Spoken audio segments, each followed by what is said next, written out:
या hello everyone, my name is Chandan Singh. Guys, किसी viewer ने पूछा है कि how does it work and how it works में क्या डिफरेंस होता है। देख लेते हैं guys, देखिए। लेट्स से कि अगर हम जब इंटैरोगेटिव की बात करते हैं, इंटैरोगेटिव सेंटेंस,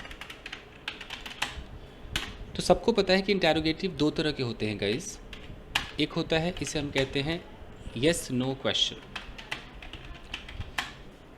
तो येस नो क्वेश्चन में हमेशा जो हेल्पिंग वर्ब है वो पहले आ जाता है, ये सबको पता है। तो अगर हमारा प्रेजेंट इंडेफिनिट है तो डू डज होगा, अगर वो पास्ट इंडेफिनिट है तो डिड होगा, ब्ला ब्ला ब्ला, जितने भी हेल्पिंग वर्ब से पहले आते हैं। तो हम अभी प्रेजेंट इंडेफिनिट मान के चलते हैं क्योंकि उन्होंने डज पूछा है, तो हम डू डज पहले लगाते हैं।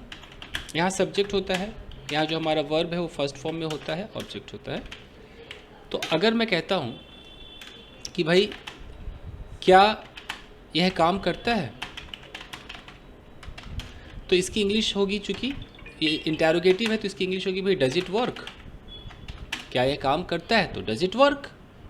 इट हम उस चीज़ को इंडिकेट कर रहे हैं, कोई भी चीज़ है। लेट्स टेक एन एग्जांपल कि भाई यहाँ पर एक मोबाइल फ़ोन है, कलर चेंज करते हैं।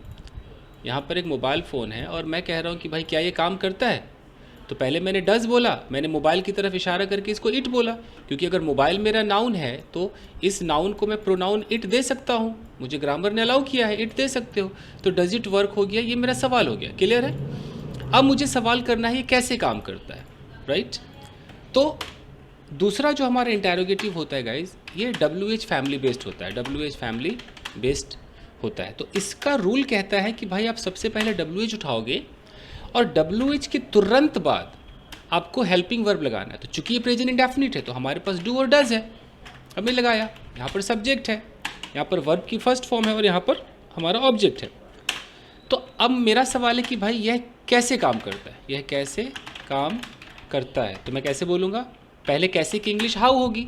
अब मुझे यहाँ पर लगाना है ना हेल्पिंग वर्ब, तो मैं लगाऊंगा हाउ डज इट वर्क। उसके बाद मैं ऐसे ही इस नहीं लगा सकता, यानी कि ये डज लगाना मैंडेटरी है। अब लोग क्या करते हैं, गलत इंग्लिश कैसे बोल देते हैं, उनको लगा भाई छोड़ना यार, डज कौन लगाएगा, सीधा उनके मुंह से निकला हाउ इट, और यहाँ उन्होंने बोल दिया हाउ इट वर्क्स। अब ये बोल करके उन्होंने क्वेश्चन मार्क लगा दिया। आप क्वेश्चन मार्क लगा ही नहीं सकते हो गाइस, ये गलत है। ये आपने एक स्पोकन का तरीका बना लिया है, दिस इज एब्सोल्युटली रॉन्ग। आपको पता है आपने क्या गलती कर दी। जैसे आपने ये हाउ बोल दिया ना, और हाउ के बाद जैसे आप यहाँ पर सब्जेक्ट लगा दोगे, जैसे इट आपका सब्जेक्ट है, ये लगाते ऑफकोर्स फिर उसके बाद आपको वर्ब लगाना पड़ेगा। तो आपको पता है क्या हो गया, ये क्लॉज हो गया, ये क्लॉज हो गया, ये आपका इंटैरोगेटिव क्वेश्चन रहा ही नहीं। तो अगर आपको क्लॉज बोलना है तो क्लॉज आपको पता है कि क्लॉज दो टुकड़े मिलकर बनते, एक प्रिंसिपल क्लॉज होगा और एक उसके बाजू में जो होगा वो सबऑर्डिनेट क्लॉज होगा। तो अगर आपने कह दिया कि हाउ इट वर्क्स, एक तो आप फुल स्टॉप नहीं लगा सकते हो, ये एक अधूरा सेंटेंस है। ये हाउ मेरा कंजंक्शन है और ये इट मेरा सब्जेक्ट है, ये वर्क्स मेरा वर्ब है। अब इसका अपने आप में कोई मतलब मत निकालो, ये अधूरा सेंटेंस है। अभी इसके पहले हमें एक प्रिंसिपल क्लॉज चाहिए, यानी कि हमें इसके पहले हमें एक और सेंटेंस चाहिए, इसको बोलते हैं प्रिंसिपल क्लॉज। हमें यहाँ कुछ बोलना पड़ेगा, बीच में मैं इस हाउ को रखूँगा जो कि कंजंक्शन होगा, और यहाँ पर ये रहा मेरा सब्जेक्ट और वर्ब। अभी कैसे होगा, मैंने बोला कि आई डोंट नो, ये मेरा एक सेंटेंस हो गया, ये मेरा क्या हो गया, प्रिंसिपल क्लॉज हो गया, आई डोंट नो।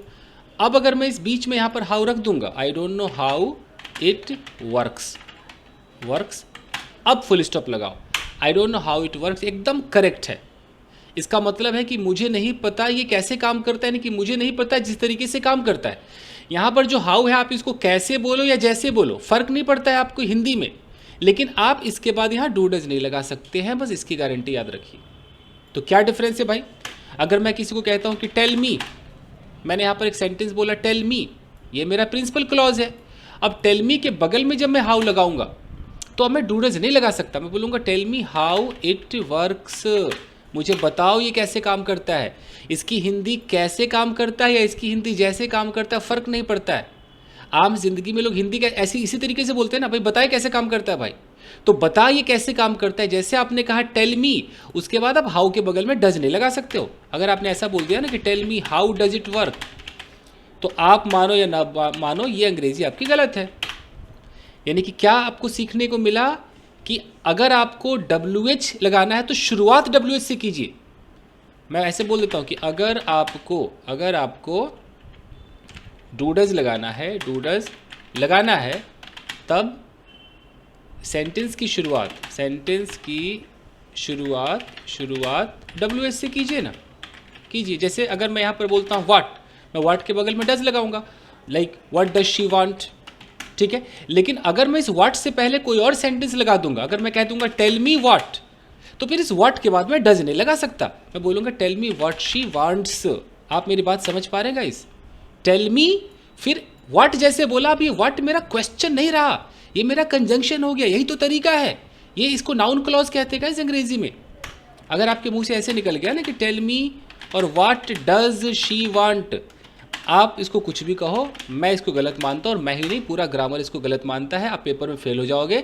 स्पोकन में लोग कितनी भी गलत बोले उनकी प्रॉब्लम है। This is absolutely wrong. Tell me what does she want होता ही नहीं है, ठीक है। तो उसी तरीके से आपका ये हाउ है। तो भाई साहब ने पूछा कि भाई क्या फ़र्क है कि हाउ डज इट वर्क। तो हाउ डज इट वर्क का मतलब है ये एक प्योर क्वेश्चन है, इसको हम बोलेंगे प्योर क्वेश्चन। ये एक सवाल है, इसका मतलब है कि मैं पूछ रहा हूँ कि भाई ये कैसे काम करता है, हाउ डज इट वर्क।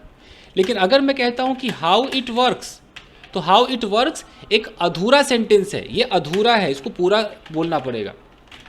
ये अधूरा है, इसको पूरा कैसे बोलेंगे? ऐसे बोलेंगे, कुछ सेंटेंसेस लगाएंगे कि टेल मी, या तो बोलेंगे tell me how it works, या बोलेंगे आई डोंट नो